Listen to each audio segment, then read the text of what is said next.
Tres. Bueno, acá nos encontramos con Camila, quien nos va a hablar un poco acerca de nuestra problemática sobre la contaminación del río Fucha. Bueno, nuestra primera pregunta es si conoce la problemática de la contaminación del río Fucha y qué piensas acerca de ese problema. Bueno, la problemática del río Fucha no es una problemática aislada de la de los demás ríos de la sabana de Bogotá. El río Fucha, al igual que varios de nuestros canales más importantes, nace como parte de los cerros orientales en la estructura ecológica principal de la ciudad y viaja en dirección de oriente a occidente hasta desembocar en el río Bogotá.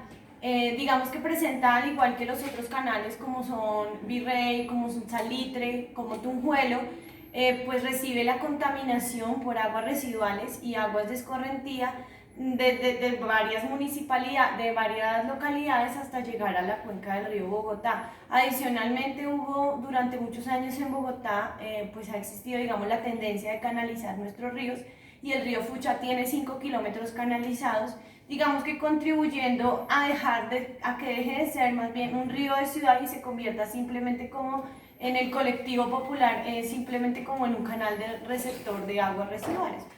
El río Fucha adicionalmente va a pasar por una zona muy céntrica de la ciudad y va a cubrir varias localidades de carácter, digamos, industrial importante y comercial.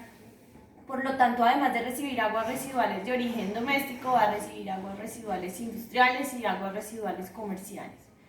Si bien no es uno de los de mayor problema, sí se sabe que una vez entra a la ciudad y entra en la parte de Cuenca Media, o sea, en toda la parte en que atraviesa Bogotá, pues presenta unos malos índices de calidad que son medidos continuamente. ¿Cómo ha aumentado la contaminación durante estos años en el río Fucha? Bueno, digamos que ya en los últimos años no ha habido tanto aumento porque ya digamos que el nivel de contaminación de Bogotá en esa zona no ha crecido, no ha venido siendo incremental. Digamos que eso ya tocó un pico por allá en el año 90 y se ha mantenido más bien, de hecho, digamos que ha habido una tendencia un poquito a la reducción. Ahora con la tutela para recuperar el río Bogotá, pues uno de los componentes más importantes va a ser el trabajo sobre las cuencas principales que alimentan el río Bogotá, que como ya las mencioné, pues son Fucha, Salitre, Virrey y Tunjuelo. Entonces digamos que ya se le está exigiendo mucho más a los usuarios que tenían descarga directa sobre ellos el cumplimiento de la normatividad en temas de vertimiento. ¿Cuáles son los principales contaminantes del río? Bueno, un río de ciudad en primer lugar va a tener una gran cantidad de carga orgánica, entonces es todo el tema de material orgánico proveniente de nuestras actividades humanas y adicionalmente tiene un componente grande en nutrientes. Alguna vez escuché que la cantidad de nitrógeno que viaja a través del río pues es muy alta, está en términos de kilogramos al día.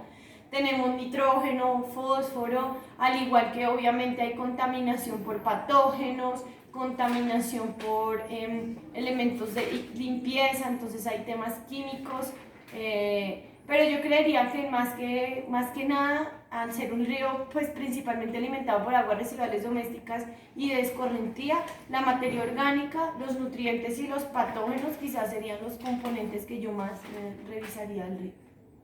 ¿Y quiénes son los principales responsables de esta contaminación? En el río Fucha creo que somos todos, porque el río Fucha adicionalmente, una vez pasa la estructura ecológica, o sea, los cerros orientales, empieza a recibir diferentes además canales, entonces cada vez que nosotros, digamos, él está como en la zona, él viaja como, a ver, a la altura de que, como de más o menos como en la sexta, está viajando el río Fucha, él recibe varias localidades, de hecho unas muy grandes como Kennedy.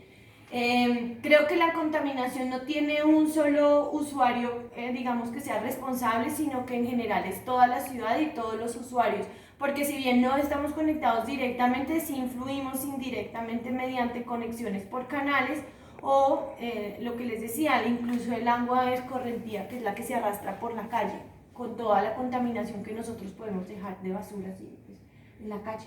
Y por último, ¿qué alternativas propones para eliminar la contaminación? Bueno, digamos que yo estoy de acuerdo con todas las propuestas que se han venido haciendo en cuanto al cumplimiento de la tutela para la recuperación del río Bogotá, en la que se propone que los canales o los ríos de Bogotá En primer lugar, solamente reciban aguas de escorrentía, esto es aguas lluvias, y aguas de limpieza de la calle, de lavado de la calle en épocas de precipitación. Considero que toda el agua residual debe ir a colectores aislados y separados de nuestros canales para que reciba un tratamiento apropiado en una planta de tratamiento, solamente para eso, y que el río solamente viaje con aguas lluvias. Adicionalmente, pues yo soy de la teoría, yo soy un poquito opuesta en eso, sí, digamos, a lo que ha mantenido la ciudad, y yo, pues desde mi punto de vista más hidrológico, considero que los ríos no deben ser canalizados, incluso los ríos urbanos, y de hecho, pues una gran tendencia en el mundo en varias ciudades es a dejar de canalizarlos, sino que más bien aprovechar sus condiciones de río para mantener la estructura de los suelos, para mantener el balance hídrico de la zona, pues por muchas razones no estoy como opuesta a la canalización. Pero por ahora principalmente pensaría que las aguas residuales deben ir a un colector aparte. Listo, muchas gracias. Gracias a ustedes, chicos, que estén bien. Muy bien.